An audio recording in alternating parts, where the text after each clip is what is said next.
They say a house isn't made of brick and mortar. It's built from the memories created inside its walls. For 42 years, this two-story Craftsman home on Willow Creek Lane had been my sanctuary. I remembered painting the kitchen cabinets with my late husband, Arthur, until our hands were stained blue. I remember the exact spot on the hallway door frame where we measured our son Julian's height every year on his birthday, watching the faint pencil marks climb higher and higher. When Arthur passed away 6 years ago, every corner of this house kept his memory alive.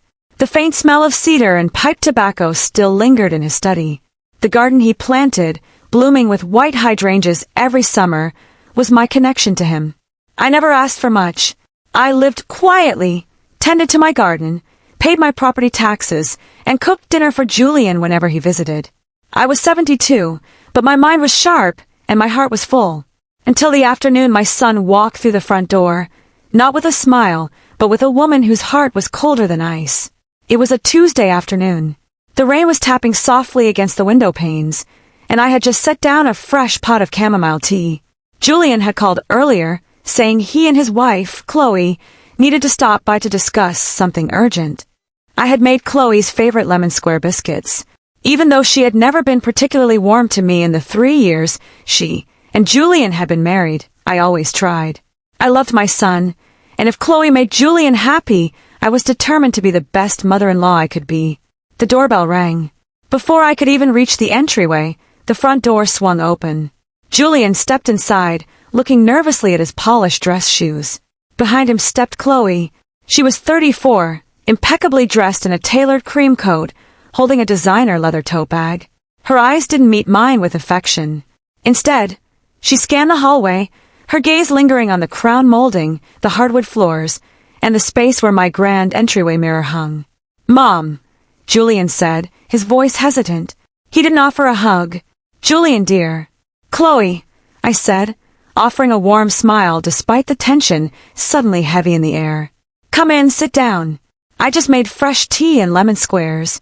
"We don't have time for tea, Eleanor," Chloe said crisply. She didn't bother taking off her muddy heels, walking straight into my living room and leaving faint dirt stains on the cream carpet Arthur and I had bought for our 30th anniversary. I swallowed hard, keeping my composure. "Is everything all right? You both look stressed." Julian opened his mouth, but Chloe cut him off with a subtle, sharp raised hand. She stepped into the center of the room, looking around as if she already owned the place.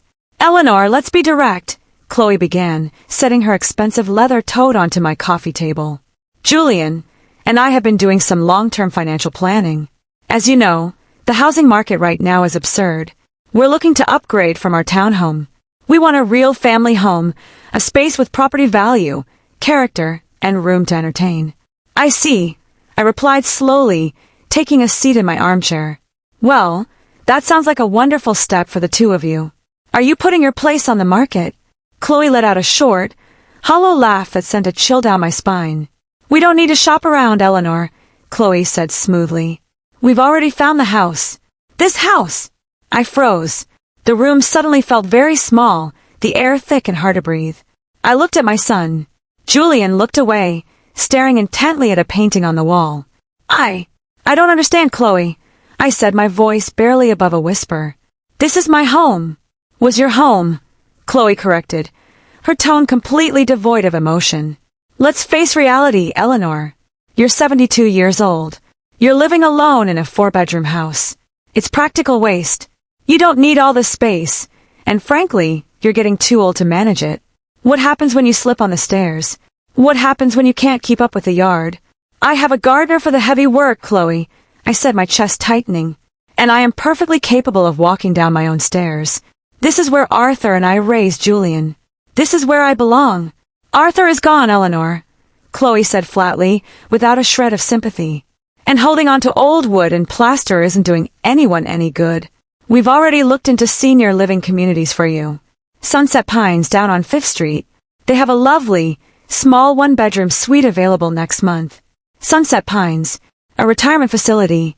She was talking about moving me into an assisted living center like I was a piece of unwanted furniture. I looked directly at my son. "Julian, is this what you want?" Julian shifted uncomfortably on his feet. He couldn't look me in the eye. "Mom," Chloe has a point. The house is a lot of upkeep. And, well, we need the space. If we move in here, we don't have to take out a massive mortgage. It just makes financial sense for our future. Financial sense. My voice trembled, not from weakness, but from an overwhelming wave of shock and hurt. Julian, your father worked 2 jobs to pay off this mortgage. We spent 30 years making sure this place was completely paid for, so we would never be a burden to anyone. And now you want me to just pack up a bag and hand it over to you? Chloe pulled a thick manila folder from her bag and slapped it down on the wooden coffee table. We're not asking for a debate, Eleanor, Chloe said, her eyes cold as steel. We've already drawn up the quitclaim deed. You sign the house over to Julian, and we'll cover your first 6 months of rent at Sunset Pines. After that, your pension and Social Security should cover the rest. I sat in complete silence. My hands were shaking in my lap, but I squeezed them tightly together to stop the tremor. I looked at the legal papers sitting on the table, papers meant to erase 42 years of my life with the stroke of a pen. And if I say no? I asked softly, looking up at Chloe. Chloe smiled, a cruel, arrogant smirk. If you say no, Eleanor, then you leave us with no choice, Chloe said, leaning down so she was at eye level with me. You're old. You're alone. If you fight us on this, we will petition the court for legal conservatorship. We'll report that your cognitive health is declining, that you're unfit to live alone, and that you're a danger to yourself in this big house. And trust me, with Julian as your son, the court will listen to us. She reached into her purse, pulled out a metallic set of keyrings, and held her hand out. So let's make this easy for everyone, Chloe demanded softly. Hand over your house keys, Eleanor. You're too old. The silence in the room was deafening. I looked at Chloe's outstretched hand, her manicured fingers waiting for the brass key that unlocked my front door. Then I looked at my son. Julian was standing near the fireplace, his arms crossed, staring out the window into the rain. He wouldn't even look at me. The boy I had nursed through fevers, the boy whose scraped knees I had bandaged, the boy whose college tuition his father and I had sacrificed our vacations to pay. He was standing by while his wife threatened to declare me insane. Julian, I said, my voice steady despite the storm raging inside my chest. Look at me. He slowly turned his head, his face a mask of shame and weak resolution. Mom, don't make this harder than it needs to be. Chloe is right about one thing. The house is too big for you. You're 72. I am 72, Julian not dead, I replied quietly, and I am in full possession of my mind. For now, Chloe chimed in, her voice dripping with artificial sympathy. But Eleanor, age catches up with all of us. Do you really want to drag this through court? Do you really want doctors evaluating your memory, asking you about your daily routine, questioning whether you forgot to turn off the stove last week? She was threatening me, plain and simple. She was using my greatest fear, losing my independence, as a weapon to take my home. I need time to think about this, I said, standing up from my chair. My legs felt slightly weak, but I forced myself to stand tall. I won't sign anything today. Chloe's expression hardened. The polite facade vanished entirely, replaced by pure, unadulterated coldness. You have until Friday, Eleanor, Chloe said, snatching the legal documents off the table and jamming them back into her leather bag. On Friday we come back. Either you sign the quitclaim deed, or Julian files the paperwork for legal conservatorship. And trust me, once the state gets involved, you won't even get to pick which care home you go to. She turned on her heel and walked toward the foyer, her high heels clicking loudly against the hardwood. Julian hesitated for a moment.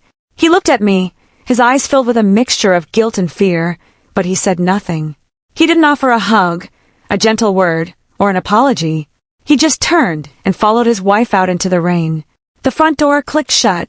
I stood in the empty living room for a long time. The house, usually so warm and filled with quiet comfort, suddenly felt cold and foreign. I looked at the table where my tea was now cold. I looked at the faint dirt marks Chloe's shoes had left on the carpet. A single tear rolled down my cheek, but I wiped it away immediately. No, I told myself. No tears. If they wanted a fight, they were going to get one. But I knew that throwing a tantrum or yelling wouldn't save me. Chloe was calculating, greedy, and manipulative.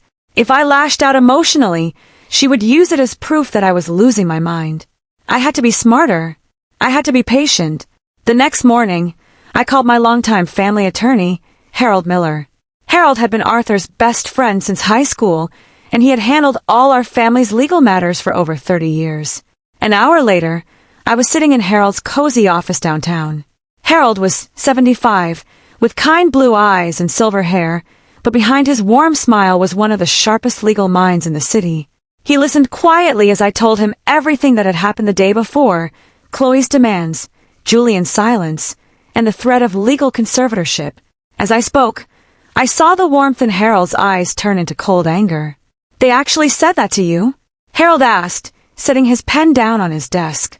"In your own home?" "Word for word, Harold," I said. "Chloe threatened to use Julian to declare me incompetent if I don't sign over the house by Friday." Harold leaned back in his leather chair, rubbing his chin thoughtfully. "Eleanor, legally speaking, taking away someone's independence through conservatorship is not easy. A judge requires extensive medical evaluations from independent doctors. They can't just claim you're unfit because you're 72. "I know," I said. "But Chloe is relentless, Harold. And Julian is completely under her spell. He'll sign whatever statement she puts in front of him. If my own son testifies that I'm confused or forgetful, a judge might actually listen." Harold nodded gravely. "You're right to be cautious. In family disputes, emotional testimony from a child can carry weight, especially if they manufacture evidence.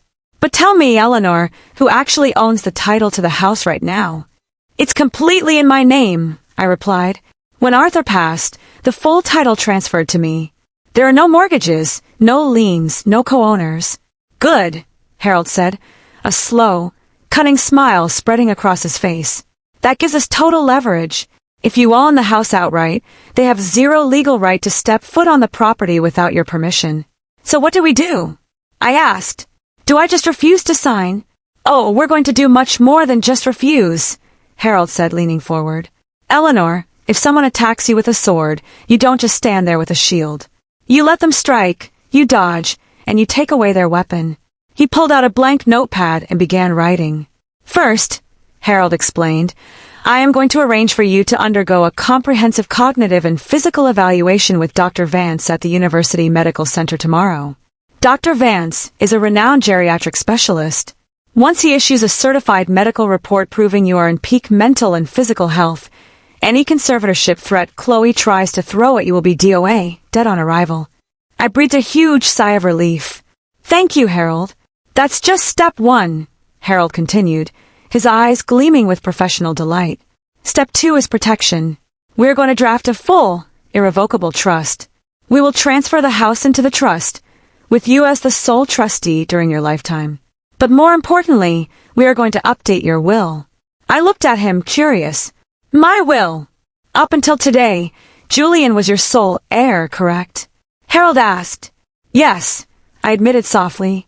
"He was supposed to inherit everything when I passed." "Well," Harold said softly, "I think it's time Julian learns that respect is earned, not inherited. But we aren't going to tell them that yet. We're going to let Chloe think she's winning, right up until the exact moment the rug is pulled from under her feet." Over the next 3 days, while Chloe and Julian waited smugly for Friday to arrive, I executed Harold's plan with military precision. On Wednesday morning, I visited Dr. Vance at the University Medical Center. He ran a battery of neurological tests, memory assessments, and physical examinations. 2 hours later, I walked out with a certified, notarized document from one of the state's top geriatric specialists. It stated in clear, undeniable medical terms that Eleanor Vance had the cognitive function of a person 20 years younger, 0 signs of dementia or memory loss, and total capacity to manage her own financial affairs. I had my armor. Now, it was time to build the trap. On Thursday, I met Harold back at his office. Together, we established the Willow Creek Family Trust. The house on Willow Creek Lane was officially transferred into the trust. I remained the sole trustee, holding complete control over the property. But Harold added a very specific clause, one that would prove crucial in the coming storm. "Now, Eleanor," Harold said, leaning over the mahogany desk as I signed the final document. "What about Julian's future inheritance?" I took a deep breath. It hurt my heart. A deep, dull ache that only a parent can feel when forced to face the truth about their own flesh and blood. But my mind was clear. Julian has made his choice, Harold, I said firmly. He chose greed over his father's legacy, and he chose his wife's cruelty over his mother's dignity. Revoke his status as sole beneficiary. Leave him a lump sum of $5,000, just enough so he cannot contest the will by claiming he was accidentally forgotten. Everything else, the house, Arthur's investments, the family savings, will be donated to the Children's Hospital Foundation upon my passing. Harold nodded approvingly. Consider it done. But for now, we play defense. Tomorrow is Friday. Tomorrow, I said with a faint, bitter smile, I play the feeble old woman one last time. Friday afternoon arrived. The sky was clear and sunny, but inside my home, the air was thick with tension. At precisely 2 o'clock, the front door unlocked. They didn't even bother ringing the bell this time. Chloe had used the spare key Julian still possessed from his college days. Chloe walked into the foyer like an army commander inspecting a captured fortress. She was wearing an immaculate designer suit, carrying her leather briefcase. Julian shuffled in behind her, looking pale and nervous, avoiding my gaze as usual. Well, Eleanor, Chloe said, stepping into the living room without offering a greeting. She pulled out a stack of papers and laid them on the coffee table alongside a sleek black fountain pen. It's Friday. I assume you've come to your senses. I was sitting in my favorite wingback chair, wearing a soft wool cardigan, looking frail and quiet. I stared at the papers on the table. I've spent the last 3 days thinking about what you said, Chloe, I said, keeping my voice soft, trembling slightly for effect. About my age, about the house, about Sunset Pines. Chloe smiled, that familiar, triumphant, arrogant smile. I'm glad to hear that, Eleanor. Acceptance is the first step. You'll actually enjoy Sunset Pines. The bridge club is very active. She pushed the pen toward me. Sign at the bottom of pages 4, 8, and 12. Julian has already signed his section as the grantee. I reached out with a slightly shaky hand and picked up the pen. Julian took a small step forward, opening his mouth as if to say something, but Chloe shot him a sharp glare that silenced him immediately. I looked down at the documents. It was a quitclaim deed, transferring total ownership of my home to Julian and Chloe for the sum of $1. You know, Chloe, I said softly, hovering the pen over the signature line. Arthur and I bought this land when it was just an empty plot of dirt. We built this house brick by brick. Every corner has a story. Yes, very sentimental, Chloe said impatiently, checking her gold wristwatch. We have an appointment with our contractor at 4. We're tearing down the back patio and turning your garden into an outdoor kitchen and plunge pool. So if you could just sign. I paused, holding the pen in midair. My garden. You're tearing down Arthur's hydrangeas. They're just bushes, Eleanor, Chloe snapped, losing her thin veil of patience. Now sign the paper. I looked up at her, my eyes meeting hers directly. The tremble in my hands vanished instantly. I set the pen down on the table, leaned back comfortably in my chair, and crossed my hands over my lap. No, I said quietly. Chloe blinked, taken aback. What did you say? I said no. I repeated, my voice calm, steady and loud enough to echo through the high ceilings of the living room. I am not signing your papers. I am not moving to Sunset Pines. And you are not touching my garden. Chloe's face flushed red with instant rage. Are you out of your mind? We had a deal. I told you what would happen if you refused. She whipped around to Julian. Julian, talk to your mother. Tell her. Julian took a hesitant step forward. Mom, please, don't do this. We talked about this. You're being unreasonable. If you don't sign, we have no choice but to go to court. Chloe already spoke to a lawyer about filing for emergency conservatorship. I slowly stood up from my chair. I didn't look like a feeble 72-year-old woman anymore. I stood straight, shoulders back, holding myself with the quiet authority of someone who had survived decades of life's hardships. Go ahead, Julian, I said, looking my son straight in the eyes. Take me to court. Chloe's jaw dropped. For a split second, she was speechless, caught entirely off guard by the iron resolution in my voice. But her shock quickly hardened into pure, vicious spite. You think you're being clever, don't you? Chloe sneered, stepping closer and jabbing a manicured finger toward my face. You think you can play the brave old matriarch? You have no idea what you're up against, Eleanor. We will ruin you in court. We will have you declared mentally unfit before the month is over, and when the judge awards us control over your estate, you won't even get 6 months at Sunset Pines. I'll find the cheapest state-run facility 40 miles out of town. Chloe, stop! Julian muttered weakly, looking visibly shaken by his wife's unhinged outburst. Shut up, Julian! Chloe snapped without turning around. She kept her furious eyes locked on mine. She had her chance to make this easy. Now we do it the hard way. She grabbed the unsigned deed off the table, shoved it into her bag, and stormed out of the house. Julian stood frozen for 3 seconds, looking at me with a desperate, pathetic mix of guilt and panic, before scurrying after her like an obedient lapdog. The front door slammed shut, so hard the crystal chandelier in the foyer rattled. I stood alone in the hallway, letting out a long, slow breath. The line had been drawn in the sand. The battle was officially underway. 2 weeks later, the notice arrived via registered mail. Chloe had moved fast. Driven by sheer spite and calculated greed, she had pushed Julian to file an emergency petition for temporary conservatorship in the county probate court. The petition alleged that I was suffering from rapid cognitive decline, showing signs of severe paranoia, hoarding, and an inability to manage my own basic hygiene and personal finances. Attached to the filing were 3 fabricated incident reports signed by Julian, claiming I had forgotten to turn off the gas stove on multiple occasions and had accused neighbors of stealing from my garden. It was a complete fabrication, a disgusting web of lies designed to make me look like a danger to myself.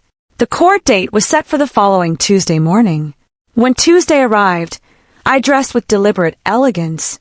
I wore a tailored navy blue suit, a silver brooch Arthur had given me for our 20th anniversary, and styled my white hair into a pristine, elegant chignon. I wanted the judge to see a woman who commanded respect, not a victim. Harold met me in the marble lobby of the county courthouse. He carried a leather briefcase that held our counteroffensive. "How are you feeling, Eleanor?" Harold asked softly, placing a reassuring hand on my shoulder. "I feel ready, Harold," I replied calmly. "Let's end this." We walked into Courtroom 302. Julian and Chloe were already seated at the petitioner's table. Chloe was wearing an oversized black outfit, trying desperately to look like a concerned, grieving daughter-in-law suffering under the tragic burden of an ailing relative. When she saw me walk in, poised, dignified, and perfectly composed, her eyes narrowed in frustration. Judge Margaret Miller, a sharp-eyed woman in her late 50s known for her zero-tolerance policy toward frivolous claims, took her place on the bench. "We are here for the emergency petition regarding the estate and person of Eleanor Vance," Judge Miller announced, reviewing the paperwork. "Counsel for the petitioner, you may speak."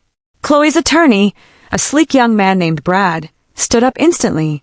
"Your Honor, my clients, Julian Vance, the respondent's only son, and his wife Chloe, are here today out of deep concern for Mrs. Eleanor Vance's safety. Mrs. Vance is 72 years old and living alone in a sprawling 4-bedroom house. As detailed in our affidavit, her memory has severely deteriorated. She displays intense paranoia, forgets basic safety protocols, and refuses necessary help. We are requesting immediate temporary conservatorship to ensure her medical safety and manage her assets for her own protection." "I see," Judge Miller said neutrally. She turned her stern gaze toward our table. "Mr. Miller, how does your client respond?" Harold stood up unhurriedly, buttoning his suit jacket with complete calm. "Your Honor," Harold began, his rich, deep voice filling the courtroom. "My client outright denies every single allegation made in that petition. What we are witnessing today is not an act of filial concern, but a despicable, predatory attempt by the petitioner's wife to steal my client's home." "Objection!" Brad shouted, springing to his feet. "Unfounded accusations." "Overruled," Judge Miller commanded sharply. "Let him speak." Harold picked up a thin blue folder from our table and stepped forward. "Your Honor, the petitioner claims my client suffers from rapid cognitive decline and memory loss. However, just 6 days before this petition was filed, Mrs. Eleanor Vance underwent a comprehensive 4-hour neurological and psychological evaluation conducted by Dr. Robert Vance, head of geriatric medicine at the University Medical Center." Harold walked over, and handed the certified medical file to the court bailiff, who passed it up to the judge. As you can see in Dr. Vance's notarized report, Harold continued, Mrs. Vance possesses the cognitive clarity, spatial awareness, and memory capacity of a person in their 50s. Dr. Vance explicitly concluded that my client suffers from zero mental impairment, shows no signs of dementia, and is exceptionally well equipped to manage her own life, home, and finances. Judge Miller opened the folder. As she read through the official medical evaluation, stamped with the seal of the state's top medical board, her eyebrows raised. She looked down over her glasses at Julian and Chloe. Chloe's face flushed a deep, panicked red. She turned and whispered frantically into her lawyer's ear. Furthermore, Your Honor, Harold added, leaning against the wooden railing, the petitioner claims Mrs. Vance is incapable of managing her home. We have provided bank statements from the last 10 years showing that every property tax, utility bill, and maintenance invoice for Willow Creek Lane has been paid early, down to the exact penny. My client does not owe a single cent to anyone. Judge Miller closed the medical file with a sharp, heavy thud. The sound echoed through the courtroom like a thunderclap. She looked directly at my son. Mr. Julian Vance, step up to the podium. Julian looked as if he were about to throw up. He weakly pushed himself out of his chair and walked up to the podium, his legs trembling visible under his slacks. Mr. Vance, Judge Miller said, her tone dripping with judicial fury. You signed a sworn affidavit under penalty of perjury claiming your mother was confused, paranoid, and leaving gas stoves unattended. Yet I have a certified evaluation from the chief of geriatric medicine stating your mother is in peak mental condition. Care to explain this discrepancy? Julian froze. He opened his mouth, but no words came out. He looked back at Chloe, who was making sharp hand gestures, urging him to stick to the story. I. Julian stammered, sweat breaking out across his forehead. I meant, we were just worried. Your Honor, she lives alone. Worried? Judge Miller interrupted sternly. Or attempting to misuse the probate court system to gain control of $1 million piece of real estate. The judge didn't even wait for a response. She slammed her gavel down on the wooden block. The petition for temporary conservatorship is denied with prejudice, Judge Miller declared loudly. Furthermore, this court finds this petition to be completely frivolous and brought in bad faith. Petitioner is ordered to pay all legal fees incurred by the respondent. We are adjourned. Bang. The gavel struck. Chloe looked like she had just been slapped across the face. She threw her hands in the air, glaring at Julian with absolute disgust. But as they turned to leave the courtroom, defeated and humiliated, I leaned over to Harold and whispered, That was just the defense, Harold. Now, let's go on the offensive. The loss in court was a crushing blow to Chloe's pride, but greed has a funny way of making arrogant people stupid. Instead of cutting her losses and backing away, Chloe grew desperate. A few days after the court hearing, Harold called me with an urgent update. His financial investigator, whom he had quietly hired to look into Julian and Chloe's background, had uncovered a goldmine of information. Eleanor, Harold said over the phone, his tone deadpan and sharp. Chloe isn't just an ambitious social climber. She's in deep financial trouble. What do you mean? I asked, setting down my tea. 2 years ago, Chloe launched a boutique interior design firm, Harold explained. To fund it, she took out a massive high-interest business loan, using their townhome as collateral. She convinced Julian to co-sign. The business has been hemorrhaging cash for 18 months. Her vendors haven't been paid, her credit lines are maxed out, and their mortgage is 3 months overdue.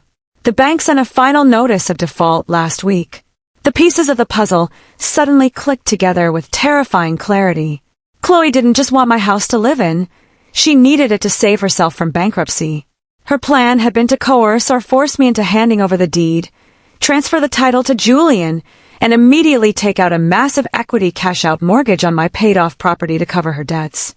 If I had signed that quitclaim deed, she would have mortgaged my home to the hilt, defaulted on the payments, and left me homeless while the bank foreclosed on Arthur's legacy.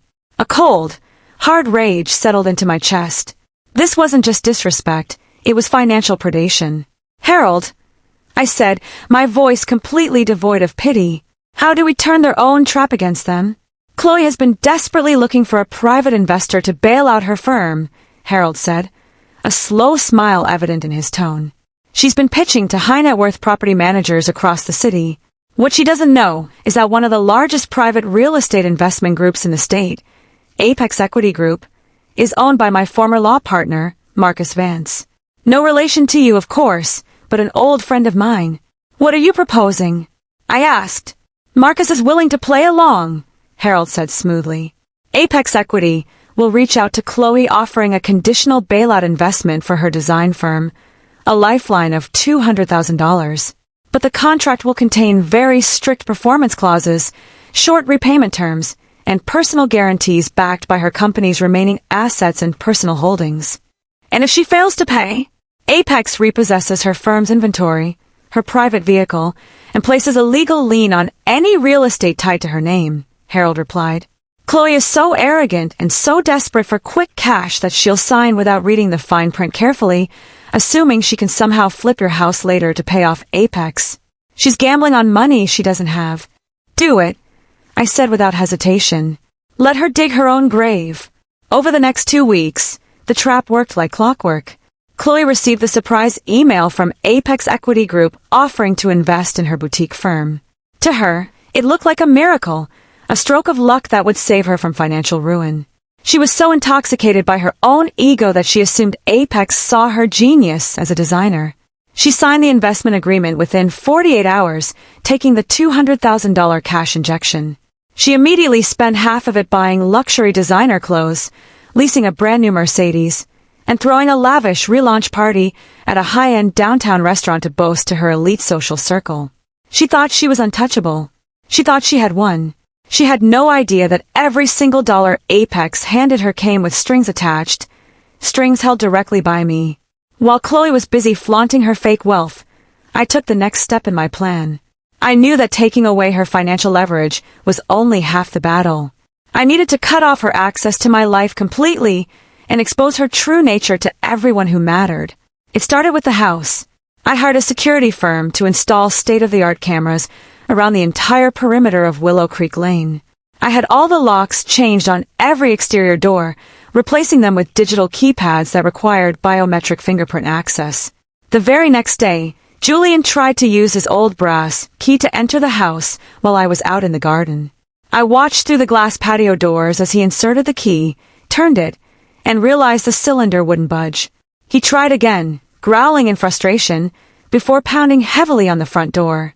I walked up to the door, opened it just a crack, keeping the security latch engaged, and looked at my son. "Mom!" Julian gasped, looking flushed. "My key isn't working. Did you change the locks?" "Yes, Julian," I said calmly, looking at him with cool, distant eyes. "I did." "Why would you do that?" he demanded, adjusting his collar nervously. "I'm your son. I should have a key to my childhood home." "A childhood home is for family, Julian," I said softly. "You brought a predator into this house and tried to put me in an asylum. You gave up your right to hold a key to this door the moment you let your wife demand my home." "Mom, please," Chloe was just stressed. "Save it, Julian," I interrupted sharply. "You made your choice. Now you have to live with it." Before he could say another word, I stepped back and shut the heavy oak door in his face, locking it tight. As I walked back into my warm, quiet living room, my phone buzzed in my apron pocket. It was a text message from Harold. Phase 1 complete. Chloe just defaulted on her first quarterly repayment to Apex. The grace period ends in 48 hours. It's time for Phase 2. I smiled a small, quiet smile. The dominoes were starting to fall. The 48-hour grace period expired on a crisp Thursday afternoon. Chloe had spent the entire week living in a fantasy world. She was busy attending high society luncheons, wearing her new designer outfits, and showing off her luxury Mercedes to anyone who would look.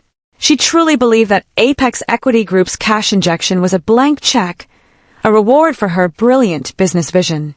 She thought the legal warnings sent to her inbox were mere formalities, automated reminders that her accountants could sort out later. She was dead wrong. At precisely 9 o'clock on Friday morning, while Chloe was sipping an expensive latte at an open-air cafe in the heart of the city's commercial district, 2 heavy-duty tow trucks pulled up right next to the outdoor seating area. The cafe was packed with young professionals, business owners, and local influencers. Two men in reflective vests stepped out of the lead truck, carrying clipboard documentation and a wheel lift rig. They walked directly up to Chloe's brand-new, polished white Mercedes, the very car she had leased using the emergency funds provided by Apex. Chloe gasped, dropping her porcelain coffee cup onto the table, splashing warm milk across her silk blouse. "Excuse me," she shrieked, jumping to her feet and marching toward the tow truck drivers in her high heels. "What do you think you're doing? Get your hands off my car." "Miss Chloe Vance," the lead driver asked calmly, checking his tablet. "Yes, that's me," she snapped, crossing her arms. "And you are making a massive mistake. I am the founder of Vance Interior Concepts. If you so much as scratch that paint, my lawyers will sue you into oblivion." The driver didn't even flinch. He handed her a yellow carbon copy document stamped with a heavy red seal. "Order of repossession, ma'am," the driver said impassively. "Issued by Apex Equity Group under the default provisions of your commercial contract signed on the 14th of last month. You failed to make the initial performance repayment, and your grace period expired at midnight. We're authorized by the court to seize the vehicle immediately." "Repossession," Chloe screeched, her voice cracking as several coffee patrons turned to stare and whisper. "That's impossible. The money was an investment. Call my attorney right now." "Take it up with the court, lady," the driver replied. He signaled to his partner, who hooked the front axle of the Mercedes and lifted it into the air in under 90 seconds. Within minutes, Chloe was left standing on the curb in front of dozens of her high society peers, her designer coat stained with latte, her pride utterly shattered, watching her luxury car get towed away into the morning traffic. While Chloe was suffering her first public humiliation, I was sitting comfortably in Harold's office, sipping freshly brewed black coffee. "She's panicking now," Harold said, sliding a tablet across the desk to show me a live update from Apex Equity's legal team. "The vehicle seizure is just the trigger clause, Eleanor. By defaulting on the terms, Apex now has the legal right to enforce the personal guarantee she signed." "Which means?" I asked. "Which means Apex has filed an emergency lien against all accounts, equipment, and inventory registered to Vance Interior Concepts," Harold explained. "By 4 o'clock today, her credit lines will be frozen. Her suppliers will receive legal notices ordering them to halt all deliveries.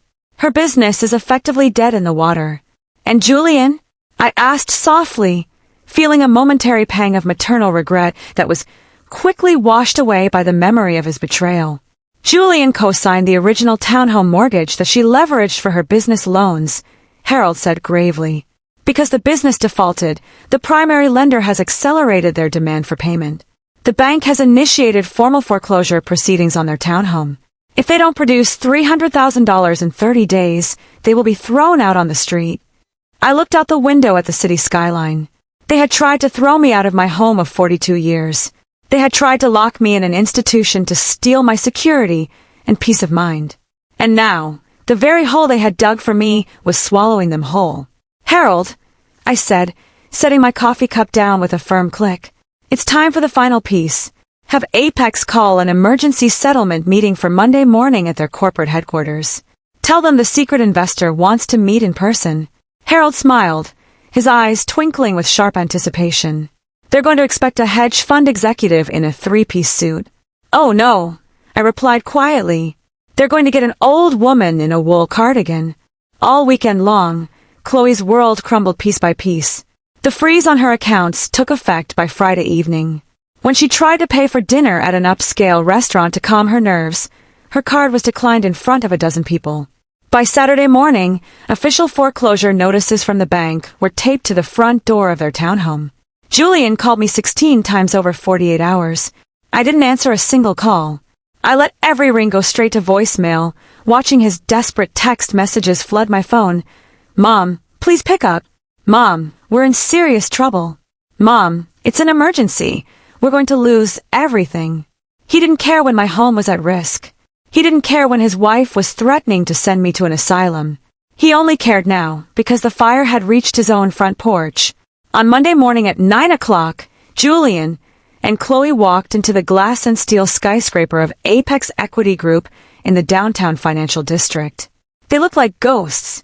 Chloe's hair, usually styled to perfection, was pulled back into a hasty, messy knot. Dark circles shadowed her eyes, and her tailored jacket was wrinkled from sheer anxiety. Julian walked beside her, his shoulders slumped, looking like a man marching toward an execution. They were ushered into the top-floor executive boardroom, a massive room with floor-to-ceiling windows overlooking the entire city, anchored by a polished mahogany conference table that seated 20. At the head of the table sat Marcus Vance, the managing partner of Apex, dressed in a sharp charcoal suit. Standing near the window was Harold Miller, holding a thick leather binder. Chloe practically sprinted toward the table, her hands trembling. "Mr. Vance," Chloe begged, her voice high-pitched and hysterical. "There has been a terrible mistake. Your repossession agency towed my car on Friday. My business accounts are locked. My suppliers are refusing to speak to me. You have to stop this immediately." Marcus Vance didn't even look up from his tablet for the first 10 seconds.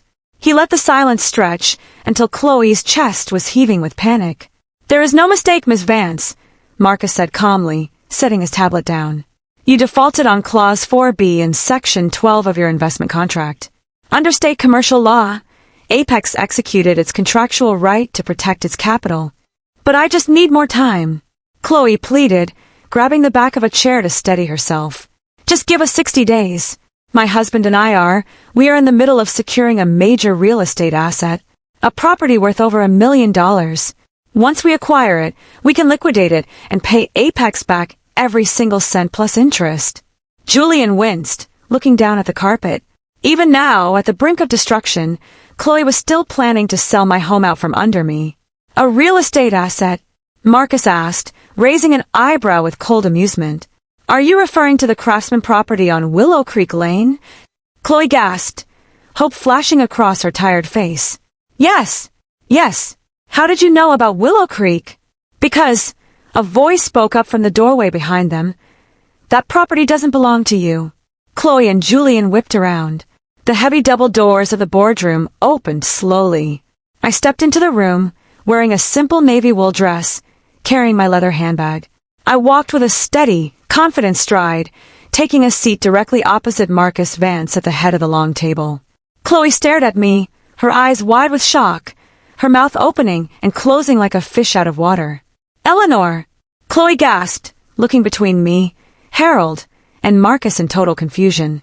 What are you doing here? How did you get into this building?" "Mom," Julian stammered, his face turning pale as paper.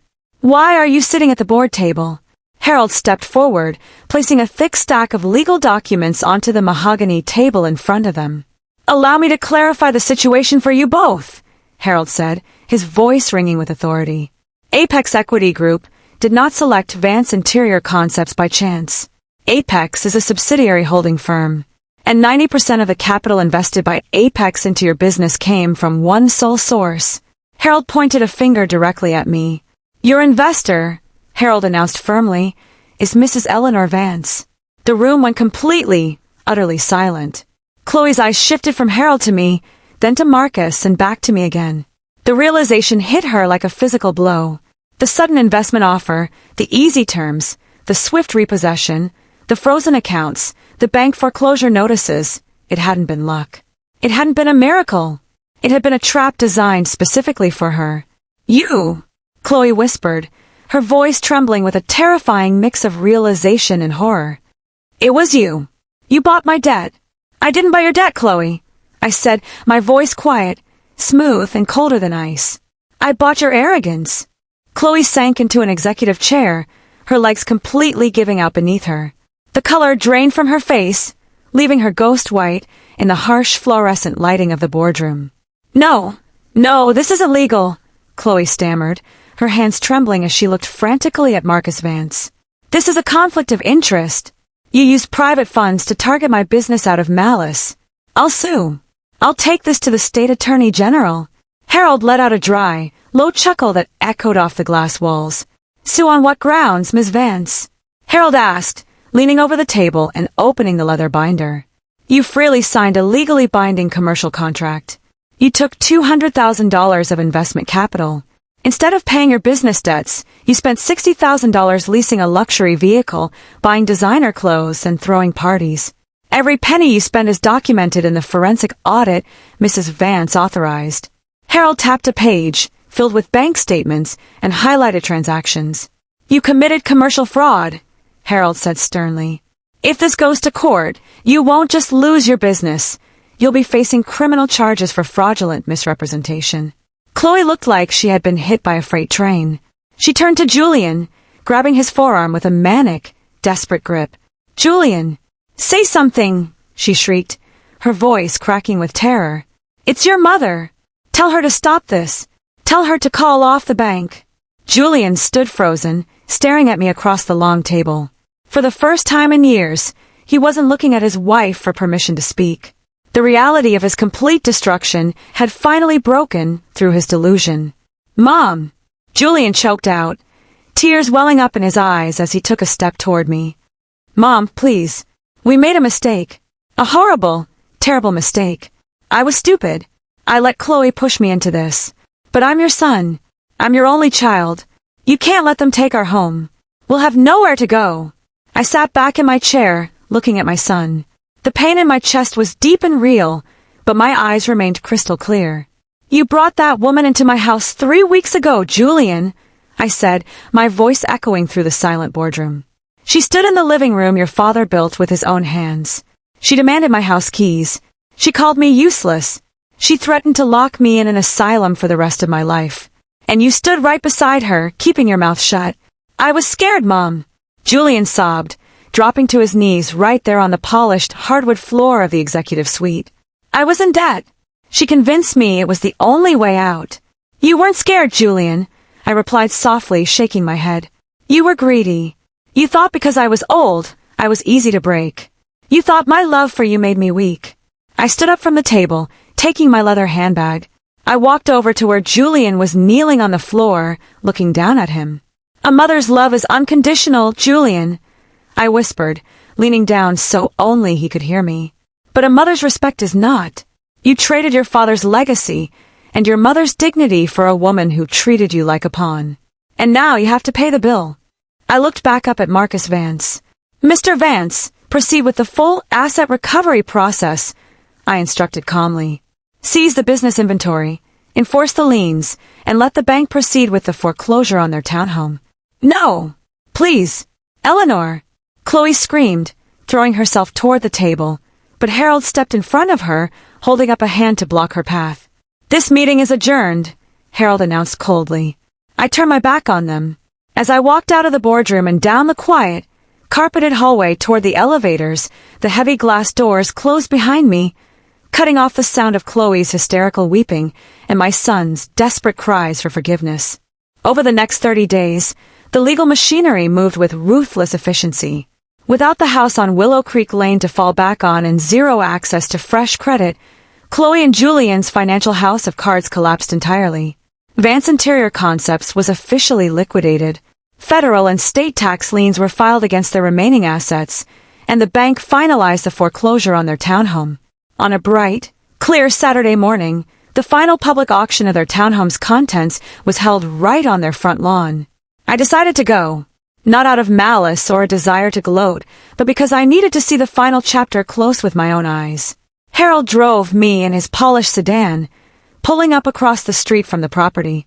The lawn was filled with folding tables holding luxury home decor, designer handbags, high-end office furniture, and modern artwork. A yellow foreclosure sign was driven deep into the turf near the driveway. Neighbors and curious onlookers wandered among the items, picking up price tags and making quiet offers to the court-appointed auctioneer. Near the front porch stood Julian and Chloe. They looked completely unrecognizable from the confident couple who had walked into my living room a month prior. Chloe was wearing faded jeans and a plain gray sweatshirt, her face pale and drawn, without a trace of makeup. All her arrogance had been completely drained out of her. Julian was sitting on the porch steps, his head buried in his hands, wearing a worn jacket. Several moving boxes were stacked near the driveway, the only possessions the court permitted them to keep: personal clothes, basic kitchen items, and old photo albums. As Harold and I stepped out of the car and walked toward the sidewalk, Julian looked up. When his eyes caught mine, he stood up slowly, his body trembling. "Mom!" he called out, his voice hoarse. Chloe turned around quickly. When she saw me, her posture stiffened for a second, but there was no fight left in her. She looked at the ground, unable to hold my gaze for even a single second. Julian hurried down the walkway, stopping a few feet away from me near the edge of the lawn. "Mom, you came," Julian stammered, his eyes desperate, searchingly looking into mine for any flicker of the old leniency he used to rely on. Are you here to help us?" "I'm here to see that justice has been carried out, Julian," I said calmly, holding my handbag in front of me. "Mom, look around," Julian cried out, waving his arms toward the auctioneer selling off their living room furniture for pennies on the dollar. "We lost the townhome. Chloe's business is gone. We have to move into a tiny, run-down one-bedroom rental on the far side of town tomorrow. We're broke. I had to take a basic retail job just to cover our rent."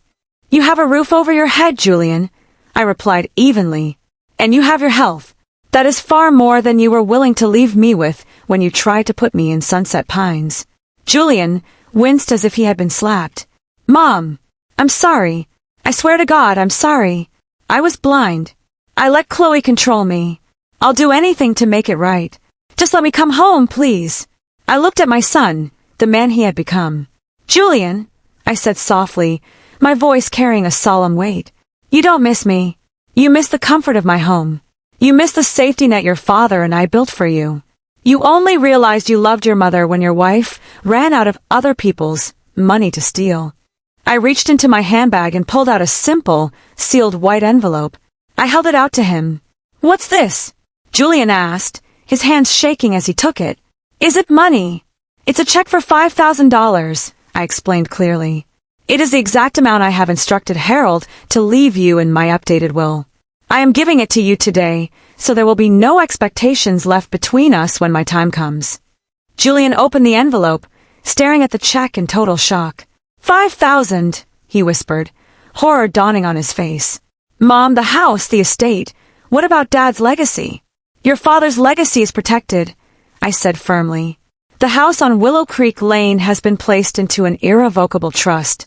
Upon my passing, the entire estate will be sold, and every single penny will be donated to the Children's Hospital Foundation downtown, in your father's name." Julian dropped his arms to his sides, the check fluttering in his fingers. "You're disinheriting me? You disinherited yourself the day you demanded my keys," I said, looking him dead in the eye. "Good luck with your new life, Julian." I turned around without waiting for another word. I walked back to Harold's car, opened the door, and sat inside. As we pulled away from the curb, I looked out the window one last time. Julian was standing alone on the sidewalk, holding the white envelope, watching my car disappear down the road while the auctioneer's gavel struck in the background, selling off the last pieces of their former life. 6 months have passed since that sunny Saturday morning at the auction block. Life on Willow Creek Lane has returned to its peaceful, steady rhythm. The rain still taps softly against the kitchen window panes on quiet afternoons, and the faint, sweet scent of cedar and pipe tobacco still rests gently in Arthur's old study. But the shadow that once hung over this house is completely gone. My mornings begin early now. I pour myself a fresh cup of chamomile tea, step out onto the back patio, and take in the quiet beauty of my home. The garden is thriving. Arthur's white hydrangeas, the very ones Chloe called just bushes and threatened to bulldoze for a plunge pool, are blooming fuller and brighter than they have in years. Great, heavy clusters of snow-white petals bow softly under the morning dew, standing strong against the summer heat. Every time I look at those flowers, I am reminded of a simple truth. Deep roots cannot be pulled up easily by arrogant hands. As for Julian and Chloe, their story went the way all built-on-greed relationships inevitably do. Without money, luxury cars, or high society status to hold them together, their marriage disintegrated within 3 months. Chloe, realizing she could no longer use Julian to gain access to my wealth, packed her bags and left town in the middle of the night. The last I heard, she was working as a junior clerk in another state, buried under personal debt and legal judgments that will follow her for decades. Julian still lives in that small, run-down apartment across town. He works long hours at a local home supply warehouse, earning an honest living with his own hands for the very first time in his life. He writes me a letter every month. He doesn't ask for money anymore. He doesn't ask for the house or try to justify what he did. His letters are simple, humble notes, asking how my health is, telling me about his job, and expressing a quiet, painful regret for the choices he made. I read every letter, and I keep them in a small wooden box on my nightstand. I have forgiven him in my heart, because a mother cannot carry hatred for her own child and expect to live in peace. But forgiveness does not mean handing back the keys to a kingdom he was willing to burn down. Some boundaries, once crossed, can never be rebuilt. He needs to walk his own path now. He needs to learn the value of hard work, integrity, and respect. Lessons his father and I tried to teach him years ago, but which he had to learn the hard way through the consequences of his own treason. Yesterday afternoon, Harold came over for lunch. We sat out on the sun porch, sharing lemon square biscuits, and watching the birds flutter around the garden feeders. "You look remarkably well, Eleanor," Harold said, setting his teacup down with a warm, genuine smile. "I don't think I've seen you look this peaceful in 10 years. "I am peaceful, Harold," I replied, looking out over the green lawn.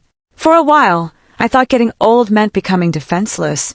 I thought being 72 meant I had to step aside and let younger, louder people push me out of my own life. "And what do you think now?" Harold asked, his blue eyes twinkling behind his wire-rimmed glasses. "I think age brings something far more powerful than youth," I said softly. "It brings wisdom, it brings patience, and it gives you the strength to stand your ground when everyone expects you to fold." I took a sip of my tea, feeling the warmth spread through my chest. People often ask what makes a house a home. It isn't just the physical walls, the roof, or the furniture inside. A home is a fortress built of honor, sacrifice, and love. It is a place where your past lives and your future is protected.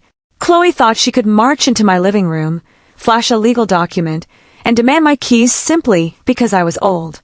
She thought my gray hair was a sign of weakness, and my silence was an invitation to take what wasn't hers. But she forgot one very important thing. An oak tree doesn't grow weak as it gets older. Its trunk thickens, its branches spread wide, and its roots grow deeper into the earth. And no matter how hard the cold wind blows, the tree remains standing long after the storm has passed. I set my cup down, folded my hands in my lap, and looked out at Arthur's hydrangeas glowing softly in the afternoon sun. This is my home. This is my legacy. And the keys remain right where they belong, in my hands. The end. Moral of the story. Respect is not an option, it is a duty. Never mistake someone's kindness or advanced age for weakness. True strength isn't shown through loud demands or arrogant threats, but through the quiet, unbreakable dignity of those who know their worth and stand firm in what is right.